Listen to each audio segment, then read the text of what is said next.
omukyala Khadija yali mukyala wa nabbi, naye nabbi agenda omuwasa nga Khadija alina sente ze, era Khadija n'ateeka mu nabbi sente. N'ateeka mu nabbi ki?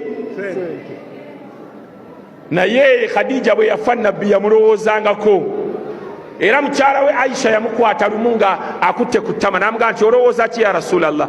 N'amugaa nti mbadde ndowooza Khadija. N'amugaa Khadija kigolowooza? Omukyala yali mukyala mukulu mu myaka ku ggwe, after all n'omukyala n'okufa yafa, ate Allah yakukyusizaamu nze akawala akato.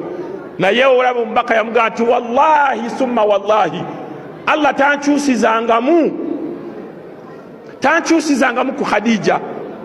N'agaa nti Khadija nali mwavu, Khadija n'anteekamu sente ze. Khadija n'anteekamu ki? Sente ze. Mu abakyala bw'oba olina omwami nga gw'omusinga akawunti ennene, abaami mubateekemu ku ssente balye ku ssente zammwe. Naye muwoza nnyo, sente zange za kikazi, teri sente ya kikazi.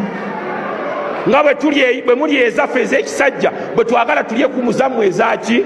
Ez'ekikazi. Ate kati guno omulembe, omukyala kati okuwasa tumala kutunuulira waleti eyimiridde etya? Tuli bakoowu mbategeeza wallahi.